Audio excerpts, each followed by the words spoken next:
There's a lot of things that go into making a really great film, and one of those is getting great audio.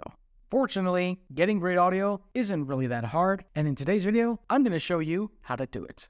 Filmmaking can be hard or even complicated, but we don't do hard or complicated on this channel. So if you've got a passion for storytelling, but don't want to deal with complicated nonsense, then you've come to the right place, because here, we're all about one thing: the art of filmmaking made simple. Welcome to Valiant Visionaries Studios, the only place on YouTube where you can learn the art of filmmaking made simple. Today's video is all about the audio aspect of filmmaking, and we're going to be talking about the different kinds of mics you'll be using, how these mics record sound, and finally, some great tips for getting great sound no matter where you're shooting. So with that mandatory greeting out of the way, let's get into audio made simple.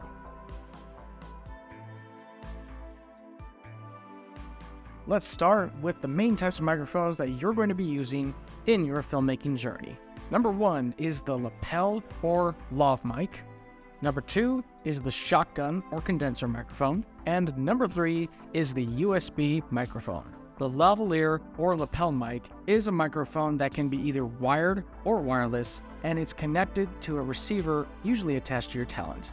The lav mic is usually attached to the lapel or collar of your talent, and it serves as a really great and discreet way to collect audio, especially for dialogue scenes. The lav mic is also used in conjunction with the shotgun or the boom mic because in post-production, the audio from both of those sources can be mixed together really nicely to create full, rich, and crisp audio. The shotgun or boom mic is a mic that is usually wired and it's connected to an outside recorder. And as such, it can be used mainly on narrative films and other types of video projects to record dialogue. Shotgun mics are also used to record ambient sounds such as room tone, nature sounds, or other types of sounds that will be used in the final project. Next is the USB microphone. The USB microphone is, like its name sounds, a microphone that is primarily powered by a USB connection. You see these a lot on YouTube videos, like this one, podcasts, interviews, and a whole bunch of other different types of video and audio projects because it's very versatile, easy to use, and it produces really nice and crisp audio. Now, each of these mic types are great in their own right, but they have a set of pros and cons that are associated with each kind of microphone. So we're going to briefly dive into each of those so that way you understand audio just a little bit better. The first pattern we're going to look at is called omnidirectional. Omnidirectional microphones are basically just microphones that pick up sound in all directions. And a great example of this is the lav or lapel mic. Omnidirectional mics are usually used in situations where it would be impractical or downright impossible to use another type of microphone to record audio, such as interviews, conferences, or something similar. One thing you have to keep in mind about omnidirectional microphones, however, is that they are very sensitive and they can pick up even the slightest sound, such as the rustle of clothes or even your talent clearing their throat or breathing. So keep that in mind when using them.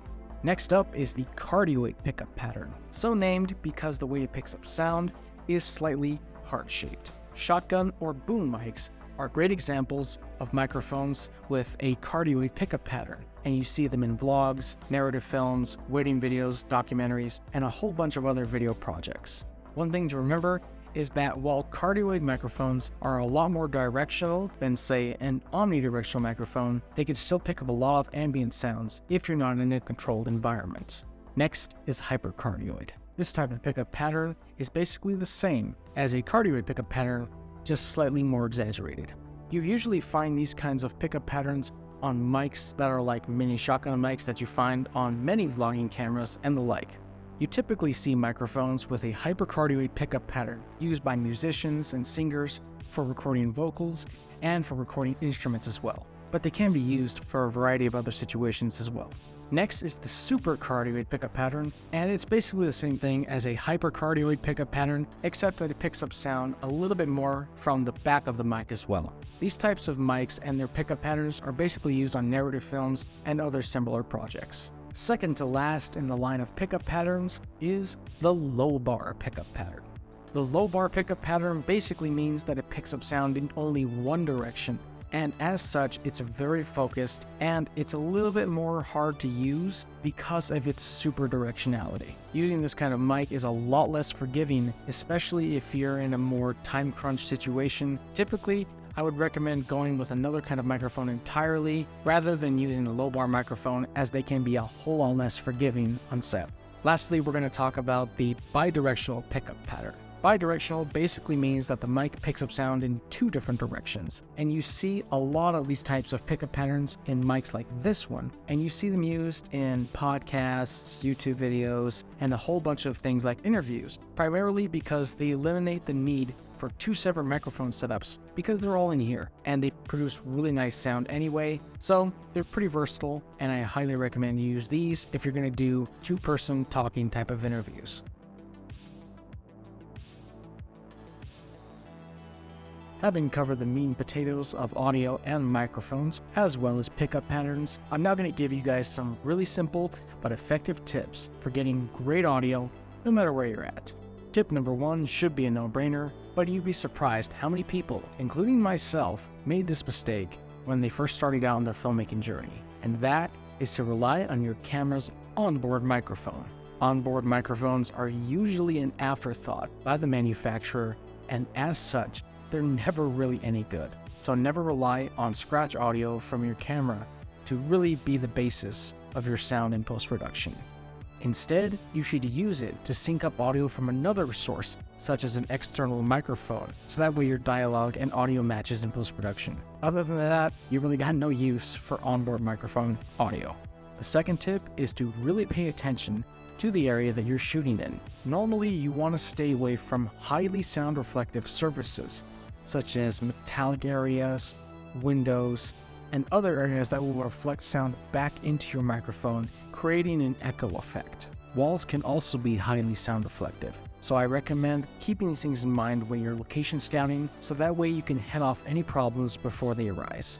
Tip number 3 comes from personal experience, and that is to have someone dedicated to recording and monitoring audio on set. I know it's hard, especially when you're starting out and you're usually more of a one-man band to record audio, do camera, direct, and a whole bunch of other things, but get someone on audio as soon as possible, because they can direct all their attention and energy and focus into getting the best audio possible, thereby not only giving you a bit of a break, but they can also spot problems and head off problems in post-production long before they even happen.